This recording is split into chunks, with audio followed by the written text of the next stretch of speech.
would be talking about applications of geosynthetics in unpaved roads in this lecture, and essentially this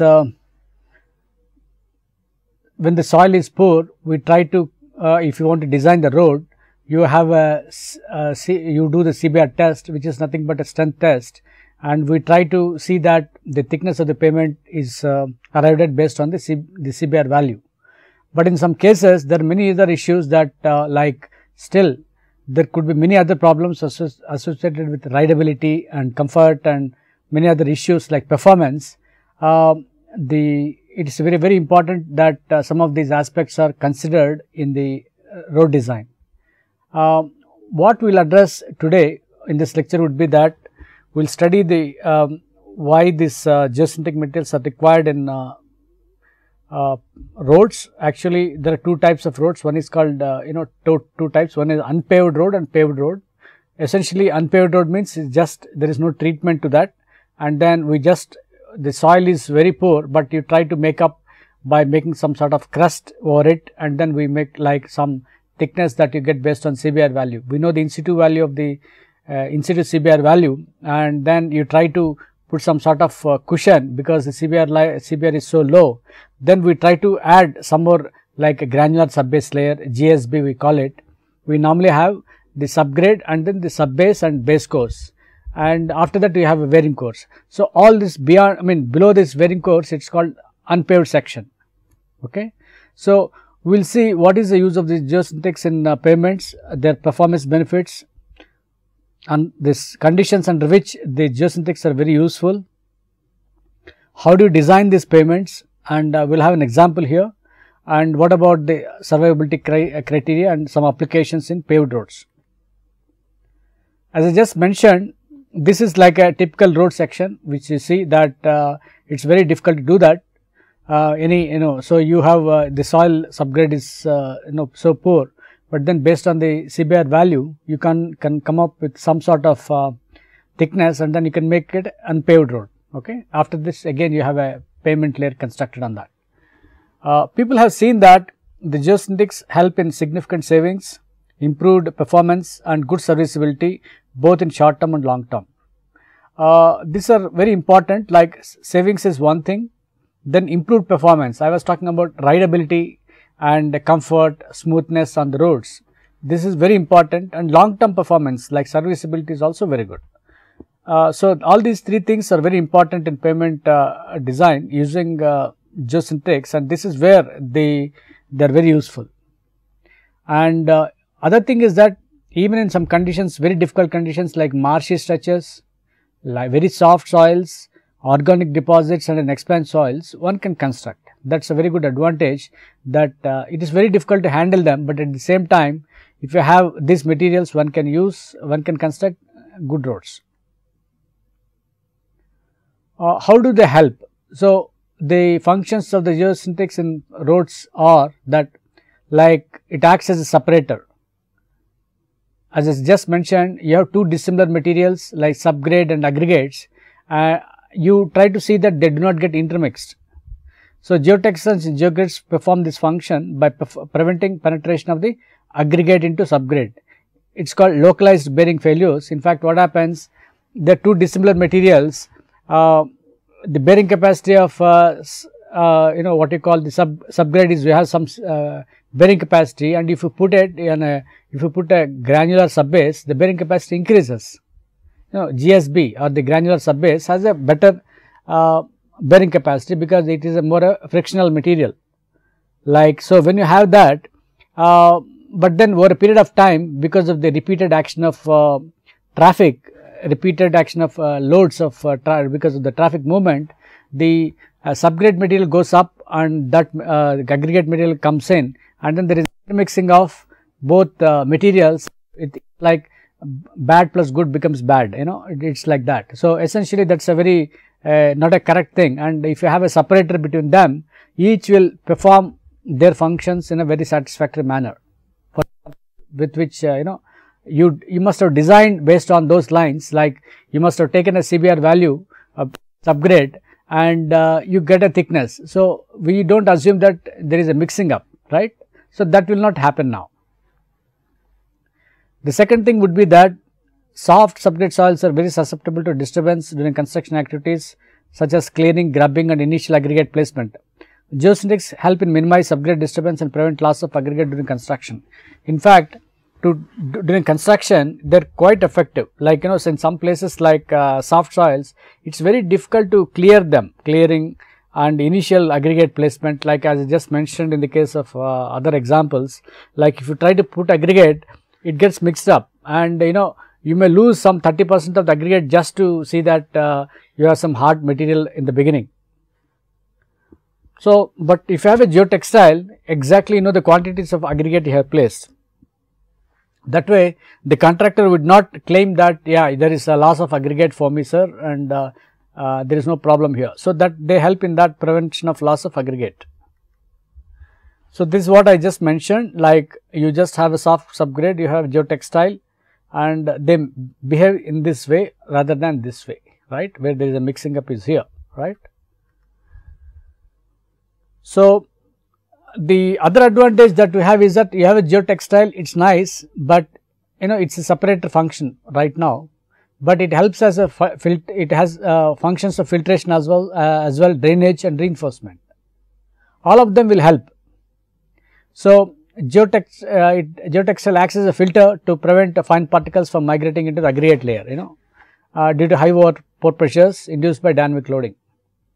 Then it also acts as a drainage, you are trying to put it to the side drains also, you can take it and then put it to the drain layer nicely. So, pore pressures are dissipated, and also that you can provide some sort of drainage as well. So, these two, and say even reinforcement also helps, and the way that reinforcement helps, we will see that.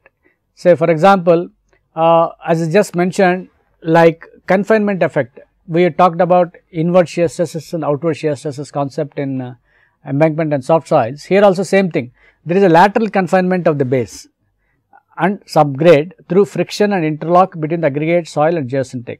Because of the interaction between the geogrid and aggregate and soil, there is some inward lateral restrainment or the inward stresses, because of which there is some confinement effect inside in the opposite direction. The load is applied, but the force is in the opposite direction, and so it performs better than a conventional conventional pavement system. So, the other one is the increase in bearing capacity by forcing the potential bearing capacity failure mechanisms to go along alternate higher strength surfaces. The third one is the membrane support of the wheel loads. I will give you the example, like this is a wheel load, it is acting, and then there is a pressure like this, and because of this there is you have placed a geogrid here, and there is a lateral restrainment on both sides. This is what we call confining effect. The second thing is that we assume some sort of failure mechanisms like this, bearing capacity failure mechanisms, and if you put a reinforcement here, there is a possibility that this failure surface gets altered, it is a new failure surface which can be different, and the shear resistance along the failure surface can be much higher, because it gets deflected away from the original one. And so, if we just take the length of the failure surface will be bigger, and along the length of the failure surface the shear resistance is also more. So, we take that assumption and then calculate the load bearing capacity of the subgrade here. The other one is, so this is called bearing capacity increase. The first one is lateral restraint, the second one is bearing capacity increase, the third one is membrane tension effect. Particularly in soft soils, and if there is no friction between the soil and reinforcement, what happens, like there is a when there is a force load applied, it gets like it's a tension membrane gets deformed, and the force in the membrane acts like this, that the vertical component of the vertical support component of the membrane resists the load in the load from the top, like the membrane tension in the geosynthetic, it acts like this, and so there is some resistance here, though we do not assume that there is a so much of interaction, just because of the membrane, like a balloon, right. So, this is actually also valid in the case of a very soft soils and all that, where the friction is quite less. So, all these three mechanisms can be very useful to calculate what should be the effect of reinforcement, right. So, how do you understand these benefits? Like say for example, this is separation function, filtration function, reinforcement. Reducing the intensity of the stress on the subgrade, the separator function helps. Preventing the subgrade fines from pumping, both separation and filtration helps. Preventing contamination of base materials, filtration helps. Reducing the depth of excavation, yes, separation helps, and reinforcement also helps. Reducing the thickness of the aggregate required for stabilization of subgrade, separation and reinforcement help. So, the mechanisms of use or the benefits, they are like this. So, these are very useful things, like so for example, you would like to reduce the thickness of the aggregate layers or whatever thickness of the crust or the pavement. These two will help us, like separation function, reinforcement function. These are all extra benefits that we have. So, this we can try to quantify here, because it is possible for good design procedures are possible. And other thing that we have is the disturbance of subgrade construction during construction is less, and that is in fact supported by separation as well as reinforcement function. Allowance for increase of strength over time, yes. Filtration, because it enables the drainage effect, it is possible. Reducing the difference settlement, reinforcement function helps, because that is one important thing. In the transition areas from cut to fill, again it helps. All the three things help. Reducing maintenance and extending the life of the pavement, all of these materials help in some sense in giving the benefit of the performance, right. So, this is okay. Now, what are the conditions under which the geosynthetic materials are useful? In fact, if it is a very poor soil, excellent, right. Like all the soil classification, like is based on the USCS classification, and like CL, CH, ML, all this, they are quite useful. PT soils also. And actually in ASTO code, you have A5 to A6, they are all very poor varieties of soils. If you just say ASTO code, the lower numbers are for good soils, these were for poor soils, and if the undrained shear strength of the soil is less than 90 kPa, okay, and CBR is less than 3. Actually, I want to just give a simple correlation here, which is available in literature. 1 kPa is equal to 1% of CBR is equal to 30 kPa roughly, okay. And if the moment of the resilient modulus is what is another term that we have, it is less than, it is close to 30 MPa, it is also quite useful. And in high water table areas also they are helpful, because of the drainage and all that. Then high sensitivity is also, they are quite useful, where the sensitivity is quite high in soils, they are helpful. So, how they are effective, to what extent they are effective is a function of the subgrade soil strength. If the soil subgrade is like you can find out a vein shear test or a CU test, you will get the undrained shear strength say 60 to 90 kPa. As I said, CBR will be in the range of 2 to 3, because 1% CBR equal to 30 kPa. So, at that time the functions like filtration and separation are very helpful, and if it is somewhat lesser weak, this is somewhat stronger in this group, and if the CBR is between 1 and 2, filtration, separation, possible reinforcement action may help. But if the soil CBR is less than 1%, all mechanisms of improvement are very useful.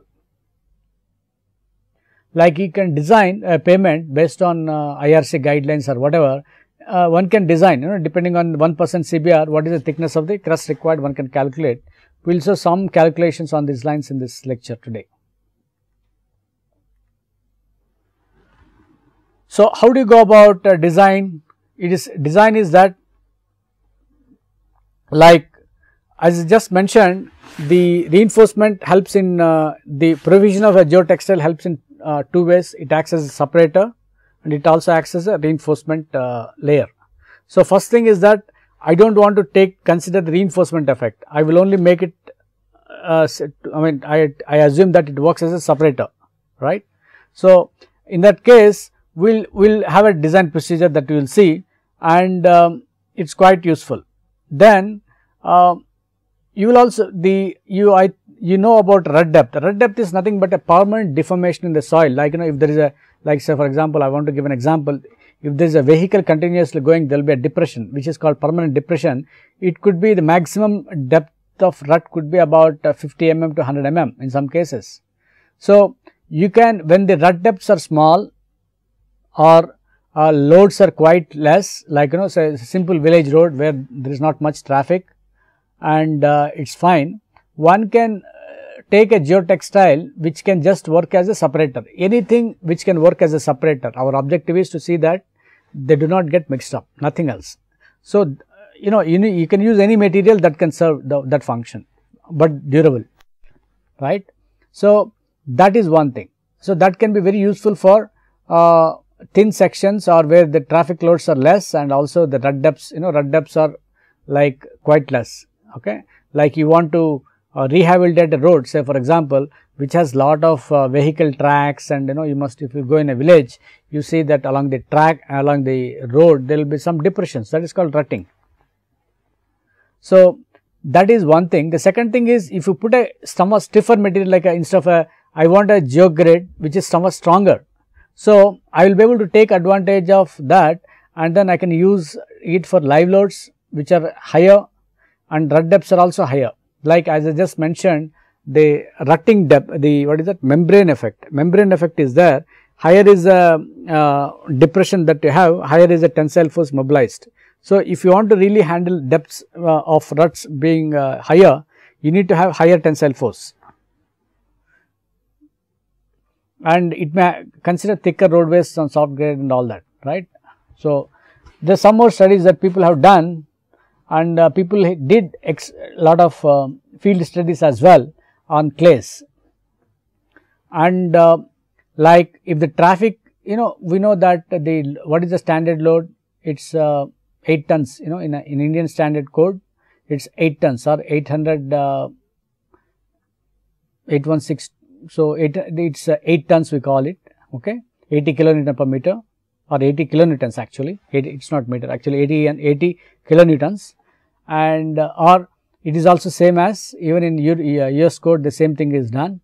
And without geotextile, and if the rut depth is less than 50 mm and the traffic intensity is more than 1000 mm, people have worked out bearing capacity. I hope you know that the bearing capacity of soft soil is 5.14 cu, right.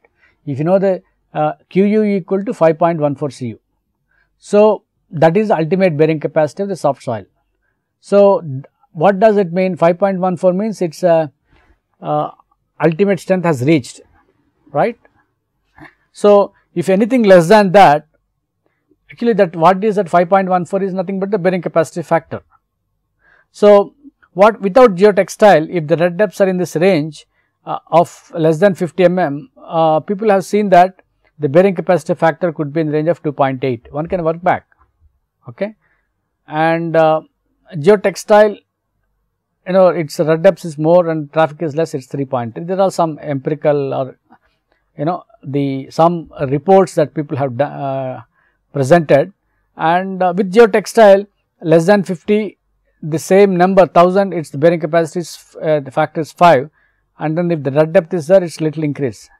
Actually, this gives an interesting observation that roughly the bearing capacity with and without geotextile, there is an increase, right. Say for example, you take only a rut depth of 50 mm, less than 50 mm, the bearing capacity increases from 2.8 factor 2.8 to 5, it increases, from 3.3 to 6 it increases.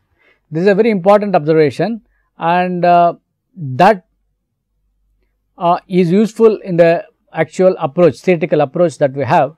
In fact, Giraud and Noire approach is one of the popular approaches that people have worked on earlier, and it's developed in 1978 in an ASC paper. And of course, there are a lot of modifications, but for the case of simplicity, I am trying to illustrate this method by use of the design of this pavement by this method. Okay. Actually, you have a normal highway vehicles, it creates a bearing, you have certain load over which that traffic load acts. That is given by, say for example, B is the one dimension breadth in the breadth, it is nothing but the applied load P, P is nothing but the standard axle load divided by the tire pressure, right. So B is square root of P by Pt, and so L is nothing but 0.707 times B. And this is what is that? It is an impression or the area of area over which the load is acting. The second thing is that suppose you have a high construction equipment, definitely you have wide or double tires. B you can write in this form, B equal to square root of 1. It is a little bigger, P by Pt, and B L equal to 0.5 B. Okay. So, this is another way of approach that they have proposed. And how is that load is acting here? Say suppose I put a reinforcement, how does it work? Actually, what I am doing is that, see, there is a, you apply a standard axle load here, this is a B is the dimensions, and the L is in the opposite, the perpendicular to that, and we assume some dispersion angle, right. This is the standard, in say for example, stress distribution we assume, and we assume that when you apply a you consider the load displacement curve, like this is settlement, this is applied pressure, and you know that I told you that it increases to 5.14 cu, right. Pi plus 2 into Cu is the ultimate bearing capacity of a soft soil. Why you are talking soft soil? Soft soil is poor, actually, that is the reason CBR is slow. So, this comes to 5.14 Cu is a fully plastic region. Okay. Then this is, we just come out to a region where its soil is elastic, and we do not go beyond that, and we assume that though there is a non-linearity here, we assume that the soil is linear up to this point, up to a point pi Cu. Okay. So, the elastic limit of the soil is given by pi Cu, the plastic limit of the soil is given by pi plus 2 Cu. Okay. So, this is all the elastic region, this is the plastic region, because the deformation starts accelerating from here. So, how do you go about this? Say for example, we know the tire pressure and all that, and how do you take the load? In fact, P is nothing, like we have seen in the previous diagram, you have applied a load P, and what is the load that is coming here is what you should calculate. So, in fact, if you take the load dispersion angle, this becomes B plus 2H tan alpha, where alpha is the angle of dispersion, right. This is H tan alpha and this is H tan alpha, so twice, so B plus 2H tan alpha you will get. So, whatever is the load that comes here gets reduced because it is now over a wider area, right. And if that, so we'll see this, how this becomes converted to what we need. So, P is nothing but P divided by 2 into B plus 2H tan alpha into LH tan alpha, this is the terms. Okay. So, the total pressure gets divided P by 2 into, this is what you get. So, as the analysis is not very sensitive to the exact value of tan alpha, and experiment indicated the alpha lies between 0.5 and 0.7, alpha may be taken as 0.6. The dispersion angle that we have in the angle alpha is not very sensitive to this, and then we can take it as 0.5 to 0.7, average is 0.6. So, if you do that and use that, you will get into B into 2 is B plus 1.2H in this expression you will get, right. So, as I just mentioned, the bearing capacity is, elastic bearing capacity is pi Cu, which is QE I call it, okay. Then QP is pi plus 2 Cu, where Cu is the underlying shear strength of the clay. Now, what I do is that I do not want any mixing of the aggregate and clay, and if I maintain the loads within elastic range, the possibility is that the soil is also elastic and aggregate is also elastic. So, there will not be much mixing. So, they come back to their original deformations and I do not have any problem of mixing. But, so what I do is that I will try to calculate that load, it is suggested that in the absence of geotextile, I am not putting the load. So, I will like to limit the load to just Q based on elastic limit. So, pi Cu is nothing but that value, and I just mentioned P divided by, so this is the load right now with geotextile, it is a load at which it is acting, this load now is coming on the subgrade, right. Pi Cu is equated to this. That is one thing, like for example, that equation whatever I have given just now helps you to calculate if you know the undrained shear strength, say for example 10 kPa if I say or 5 kPa I say, and load I know P axial load, I can get H value, right. It is a very nice example on how to get how much of thickness I have to provide. Only thing is that I have not provided the traffic load repetitions. So, how do you do that? That whatever we have seen the previous expression is valid for light traffic and small repetitions of loads, but when the load the aggregate depth must be increased, because when the traffic load increases definitely you have to increase that. So, we call that as H naught. Now, the revised H naught becomes this expression, people have done lot of experiments and came out with this expression, which is in terms of the load number of loads repetitions n, okay, minus 294 in one R is called a Rut depth, okay, Rut depth in excess of 75 mm, okay, 7 point whatever Rut depth in whatever the units, you have to put in the appropriate units here.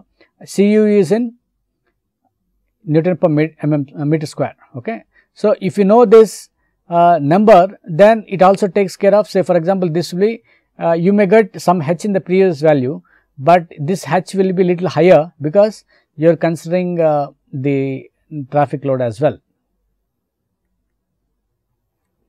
okay.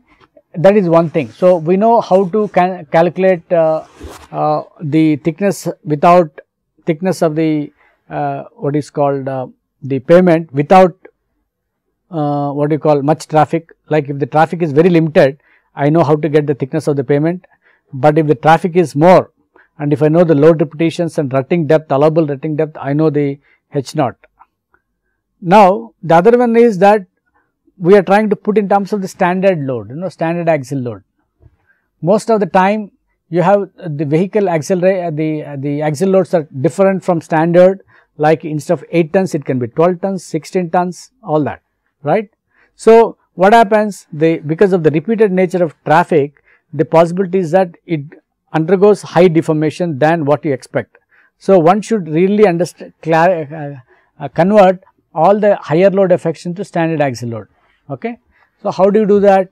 You have an expression here, n is a standard axial load, by n dash is a non-standard axial load. Say for example, 12 ton, okay, standard axial is 8 tons. So, in this case P dash is 12 tons and P is 8 tons. So, if you just put those numbers and then the P dash is non-standard and N dash is non-standard. So, both these loads 12 tons and we know the repetitions, how many, you do a survey right from evening, how many vehicles are there which are of non-standard quality, non-standard specifications like axial load essentially, and you can convert using this equation non-standard ones to standard ones. This is one type of equation that people have been following, and in fact, IRC code also to some extent follows this, because this is based on the deformation criteria and all that, but some more advanced, some more research shows that a ratio of 6.2 is much more safer. That is one important point. So, this also helps in calculating the load repetitions of standard load, given that you know N dash and P dash. So, what is that we are working here is that the geotextile helps in confinement of the subgrade soil, greater spreading of the load, and like as I said, geotextile works in tension, right.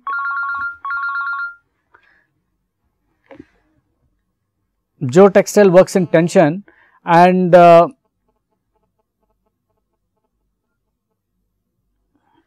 the confinement effect of the subgrade is very useful, that we have seen, and the openings in the some of the geotextiles and geogrids definitely provide this confinement effect. Okay, that is when we have seen that, we know how to take care of it, and assuming that geosynthetic deforms to a parabolic shape, like we have an assumption. See, the thing is that load that is there in the what is that, you know, because of the membrane effect is what I am trying to put here, that is given by Fg. You know, the thing is that load is acting like this, the tension in the geogrid acts in this direction, and how much of tension you have to calculate is in this form, load due to that uplift force is nothing but it is a function of, actually it is J E into 1 plus A divided by 2S square, it is the power minus half, and A, where G is the tensile stiffness of the geosynthetic, E is the geosynthetic strain, actually it should epsilon or whatever, so it is okay. A is a factor which is 1 by 2 into B plus 2 H, B plus 1.2 H. S is the settlement of the beneath the tire. The Fg reduces the load P, and hence the corresponding relationship is given by, you know, what is happening, the load is reduced. This equation we just gave because of that previous like without this term is because of the tension, this is because of separation function. So, what we assume is that by we equate it to pi plus 2 Cu, okay. We assume that it's equal to pi plus 2 Cu, and what we are assuming is that I told you one simple assumption that the elastic limit, the load is pi Cu and it becomes pi plus 2 Cu at the plastic limit. Now, with the introduction of load, I will say that load can be taken from elastic to plastic only, because the contamination is not there now. So, what I say is that whatever is this total thing with the geotextile, now I have a Hg as a because of the geotextile, that is equal to P divided by the same thing, and I equate it to pi plus 2 Cu, instead of just in the previous time what I did was I just equated to pi Cu only, because then I assumed that there is no geosynthetic. Now, I have a geosynthetic material and I assume that contamination is not likely to occur, because the soil is not now they are all separated. So, I can safely take that the load that maximum it can be applied is pi plus 2 Cu. So, there Hg is the thickness of the membrane, thickness of the fill. So, how do you get the savings now? What is the savings in geogrid thing is that H naught is the thickness that you got considering traffic load repetitions and all that, that is H naught, and Hg is the due to geogrid, how much is that. So, H naught minus Hg will be giving the savings in the aggregate. Okay. I will show you this by means of an example that may be much clearer. An unpaved road, like it is about 5 meters wide, is subjected to 1000 passes of a buckle or whatever, you can say 2 axle loads, like some small vehicle, and each axle load is 120 kilonewtons. It is a little higher than 80 kilonewtons, which is standard, and each axle of the truck, there are 4 like you have an axle, there are 4.2 wide tires inflated at tire pressure of 700 kilonewton per meter square. the underlying soil has an underlying shear strength of 30 kPa and the aggregate is sharp. Okay, why these things are required is in terms of the serviceability specifications, this is required and has a unit weight of 18 kg per meter cube. If the acceptable rut depth is 150 mm, determine the road base with width using Gerodner approach. That is a question. Okay. So, what we are trying to do here is that, so n dash we know, n dash is 2000 and so we know that it is 80 by 120 is what you have to put, and as I said 3.93 can be used, but I am using a factor of 6.2 here to get the equivalent load repetitions. You can see that it is very significant. 120 2000 repetitions of 120 kilonewtons are equivalent to 24,000 or nearly 25,000 load repetitions of 80. It is very high because of this factor 6.2. Okay. So, you can see that the damaging effect of what is that higher axial loads. So, the loading is now equivalent to this 24705.6 passes of the standard axial load of 80 kilonewtons. Hence, I am using this term H naught is one thing that I said earlier, and use this term now here, like this term comes here, rut depth is also known and Cu is known. Oh, there is some error here. I will revise this equation. So, it comes to 0.8, okay, 0.8 meters if you just substitute all the terms, and for the construction plant and with wider double tires, you suppose I am using a construction plant, these are the equations that I just mentioned, and so you know what is the thickness of the road now. Say for example, in the previous class we have seen that it is using all those equations you get 0.8 thickness. Okay. Now, I should get what should be the thickness if I use geosynthetic, that is a question. As I just mentioned, I now equate it to elastic bearing capacity pi Cu, P is a standard load of 120 and I use B into B plus 1.2 H and all that I calculate, and I get, you solve for H equal to H naught 0.357 and you get 0.36. Now, you assume that ultimate bearing capacity is on these lines, and so again you get Hg here, you get 0.22. So, 0.36 minus 0.22 will be the change in the savings because of the aggregate. So, this is what it is, and now that is why it is because of the as I just mentioned, we are increasing the load from elastic to plastic because we assume that we provided a geotextile which cannot allow contamination. So, contamination is prevented by this geotextile, and because of which you can go for little higher loads can be higher, and so in the previous case is 0.36 and it is 0.22, the difference is so much. So, you also have this number 0.8 which is nothing but without any considering the load repetitions, considering the rut depth, you have this number 0.8. So, 0.8 minus 0.14 gives you the actual depth with geotextile. So, you can see that it is about a good savings is there in the with just separation function. Now, how do you consider the stiffness of the geosynthetic or the reinforcement function? Okay. We know that because of this tension membrane effect, the possibility is that the load gets reduced, and assume that the stiffness is about 100 kN per meter and the strain is 10%, and the settlement is about this number, and the thickness with the geosynthetic reduces to 0.18. Okay. So, 18 centimeters. So, what I meant was that in this case previously it was I will just show you the previously it is about 0.14 and now the same thing you put that, the thing is this term has to be into that equation again. It reduces to about little extra. Instead of 0.3, we have done what we had done previously was 0.36 minus 0.22, right? You can just see in the previous step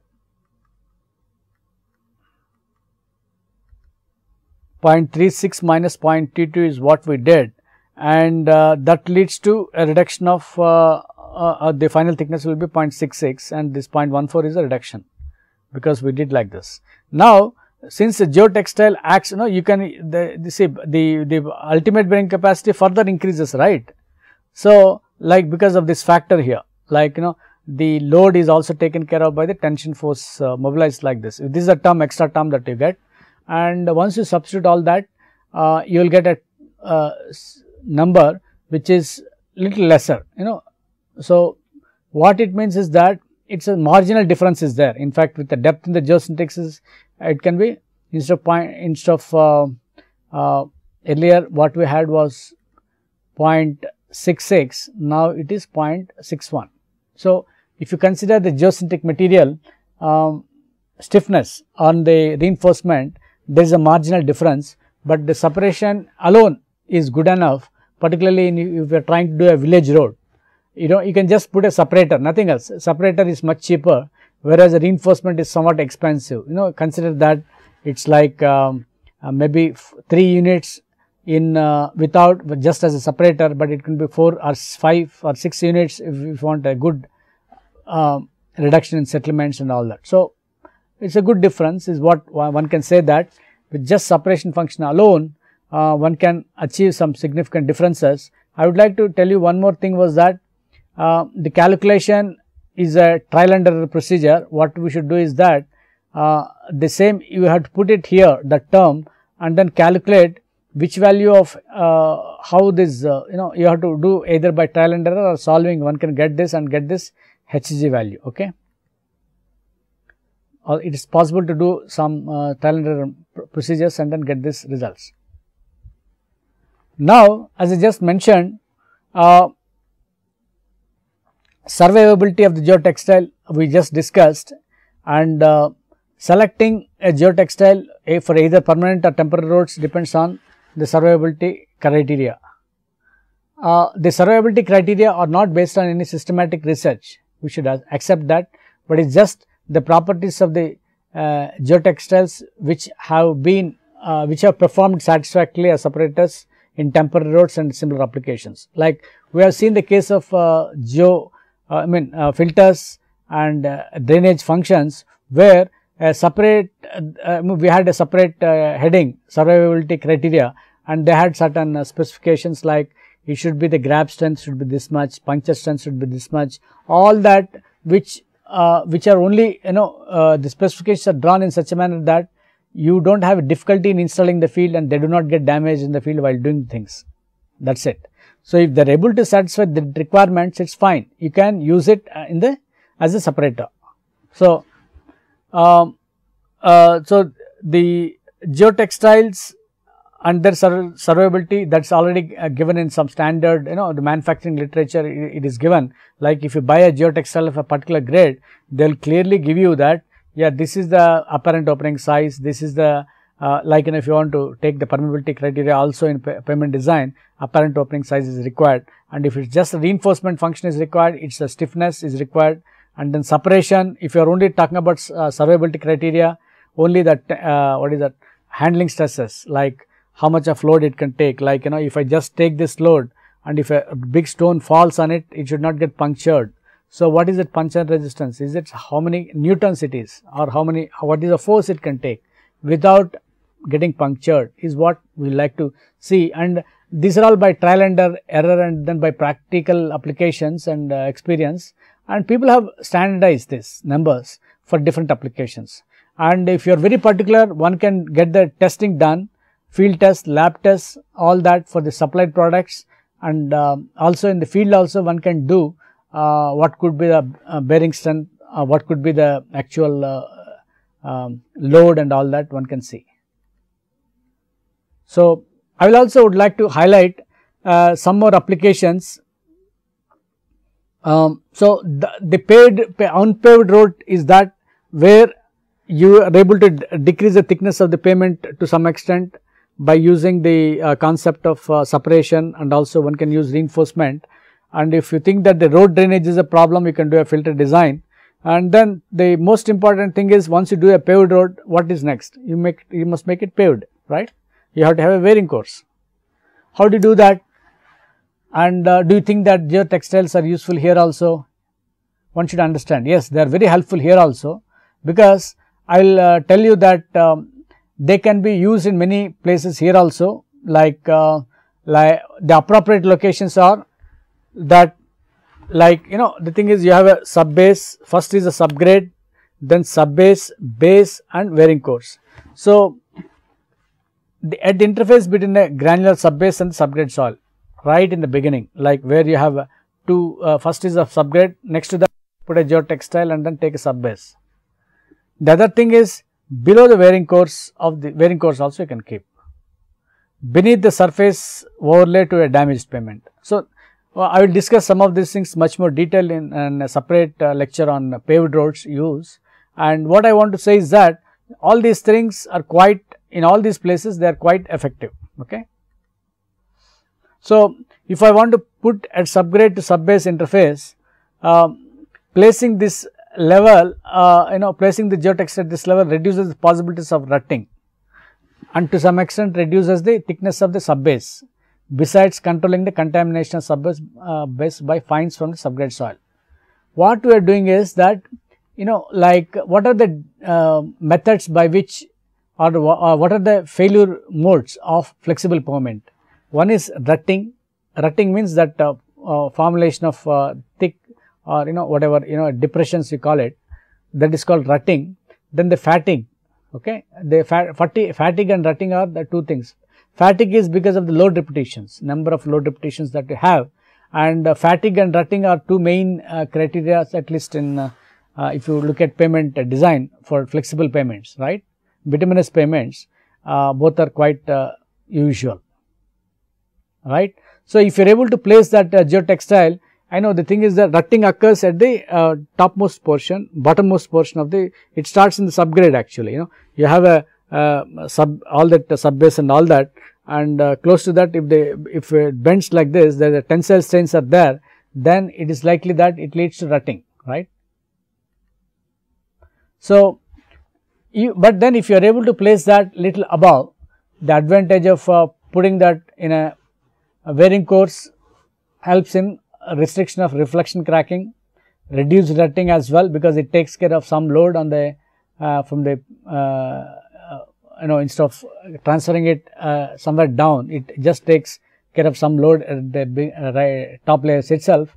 Restriction of fatigue cracking, because of the alternate or repeated action of loads, the fatigue cracks do develop, and in the areas such as high contact stresses, or where you have heavily trafficked areas or taxiways, where in runways and all airfield pavements, the effect is beneficial.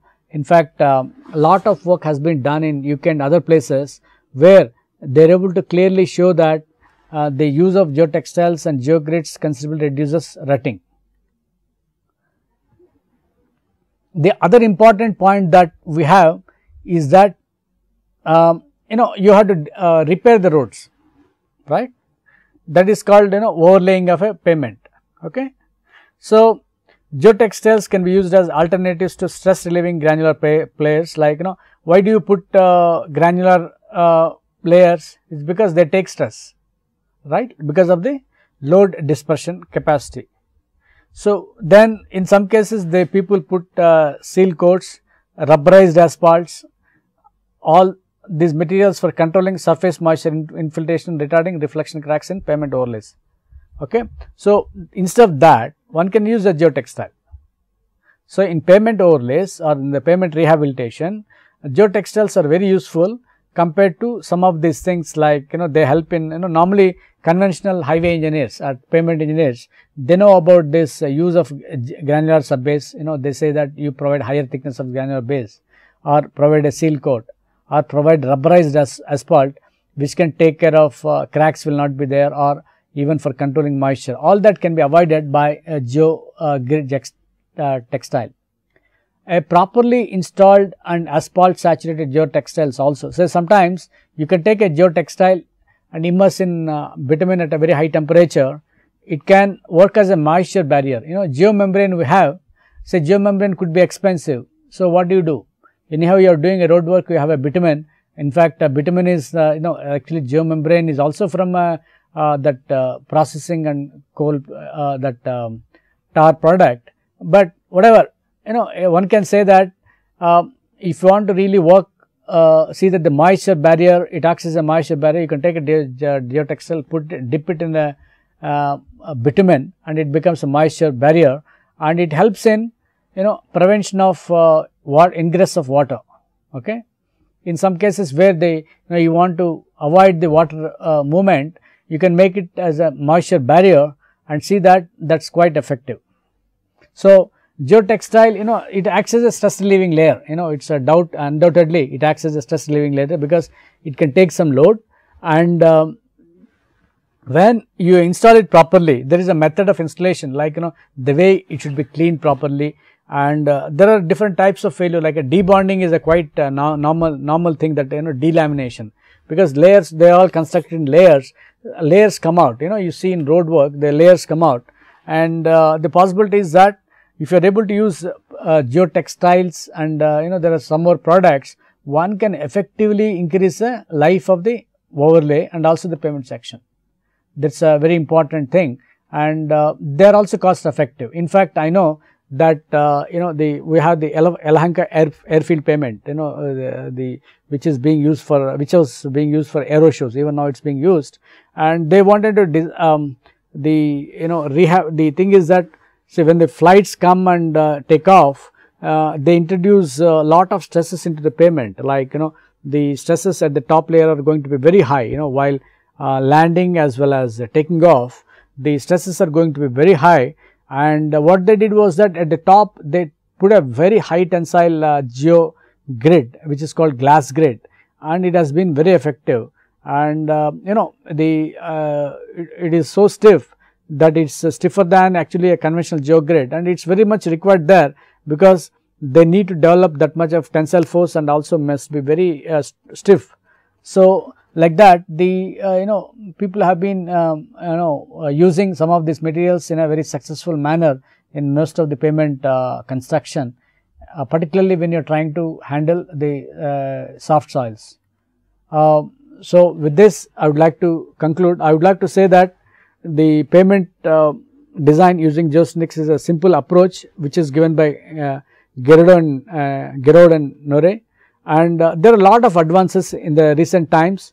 In fact, what was suggested was for geogrids, but that was in 1978 and 1984 and 1990s, even in the latest 2004, you have an excellent papers on geogrids, which can be very, very useful, and they are quite efficient in helpful. The design methods are very consistent in field applications also, because what is happening is that many of these failure mechanisms of fatigue and rutting are actually you observe them in the field, you do not want them actually.